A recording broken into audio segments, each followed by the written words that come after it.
वडिलांची उदाहरणं त्याच्याकरता आईची आणि वडिलांची इच्छा असते माझा मुलगा सुखी राहावा. खरं सांगू आता माता मायवले आहेत आमच्या सगळ्या. मी तुमच्याकडे तर बोलतोय, तुमचा उत्साह आहे म्हणून बोलतो बरं. दिवाळी भर दिवाळीचा दिवस, आता ज्यांचे आई वडील गेले त्यांना त्यांच्या लक्षात येईल मी काय सांगतोय. ज्यांचे घरी गेले भर दिवाळीच्या दिवशी आपला भाऊ सांगतो ताई तुला किती हजाराची साडी लागते सांग, किती हजाराची पाहिजे, चल माझ्या गाडीवरती बस, गाडीमध्ये मी नगरला नेतो, ताई सांग कोणती साडी पाहिजे तुला, बोट दाखव त्या साडीकडे, 10,000ची 20,000ची किती हजाराची घे. ताई म्हणते नको साधी घे दादा. साडी घेते, भरजरी साडी घातल्या जाते. काय लागतंय तुला सांग, तुझ्या मुलांना कसे कपडे हवेत सांग. आणि बायकोला सांगून ठेवतो भाव हे बघ माझी बहीण आली बरं घरी दिवाळीला, 3 दिवस राहणार आहे दिवाळीच्या दिवशी, फक्त 3 दिवस. माझे आई वडील गेलेत ना, आता तिला हुरहुर वाटत असेल घरात, पण खरं सांगू 3 दिवस माझी बहीण राहायची.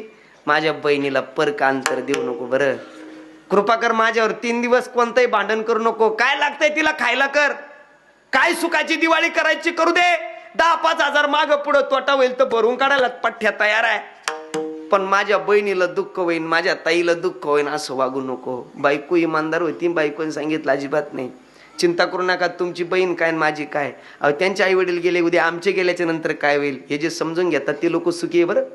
अरे त्यांचे आई वडील गेले म्हणून काय, उद्या माझे आई वडील गेले मला नाही विचारलं मग घाबरू नका. आजीदेव पतिदेव अजिबात तिला काही कमी पडू देणार नाही. घरात आले ताई तुम्हाला काय खायचंय, काय काय करायचंय ते करून खा, तुम्हाला लागत असेल मी करून देते. काय लागतंय बघा. दोघींनी सुंदर स्वयंपाक बनवला, पोरांना कपडे आणले, भर दिवाळीचा दिवस आहे, बाहेर फटाके आकाशबाजी चालू आहे, पोरं सगळे फटाकडे वाजतायत. आणि ऐका ऐका घरामध्ये पंचपक्वान्नाचं भोजन बनवलंय, पंचपक्वान्नाचं भोजन. ताई तुमच्या भावाने आणलेली साडी घाला. ताईने त्यांनी भावाने आणलेली साडी घातली, भरजरी सुंदर दिसायला लागली. आरशापाशी जाऊन पाहिलं, वा काय सुंदर दिसतायत ताई तुम्ही. वर्णन केलं नंदाचं. दोघी सुंदर स्वयंपाक बनवला, ताट वाढून घेतले. संध्याकाळचा 9चा टाइम झाला, पोरांनी फटाके वाजायचे बंद करा रे, जेवायला चला. सगळे जेवायला बसले. जिकडं तिकडं पंत्या लागलेल्या आहेत, दिवे, दीपोत्सव झालेला आहे, सगळीकडे आनंदी आनंद आहे, प्रकाशित दिवाळी झालेली आहे सगळीकडे. आणि ताट वाढलेले आहे भोजना करता. ताई बसलेली आहे, भाऊ बसलेला आहे, पत्नी बसलेली आहे, पोरं सगळे जेवण्याकरता बसलेले आहेत. आणि सगळे आनंदी आनंद हसतायत, सगळा आनंद आहे. सगळे बाहेर फटाके वाजतायत, आकाशबाजी आहे, भर दिवाळीचा दिवस आहे. आणि ज्यावेळेस ती मुलगी हातामध्ये घास घेईल आणि तो घास तोंडामध्ये नेईल ना, तर तिच्या हातातला घास टपकन खाली पडेल आणि तिच्या दोन्ही डोळ्यात पाणी येईल आणि ढसढसायला लागेल. त्यावेळेस भाऊ म्हणेल, ताई मी आणलेली साडी आवडली नाही का ग, का रडतेस. भाऊजाई सांगल, ताई मी बनवलेला स्वयंपाक आवडला नाही का, का रडताय.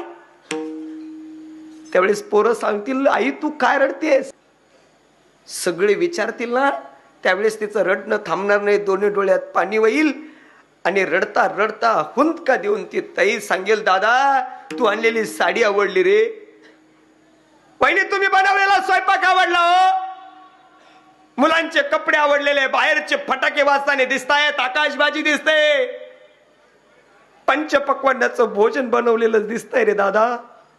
दादा या क्षणी सुंदरच्या क्षणी सगळे दिसतायत, पण माझे जन्मदाते मायबाप दिसत नाहीत. याच्या इतकं दुःख जगाच्या पाठीवर दुसरं कोणतं नाही.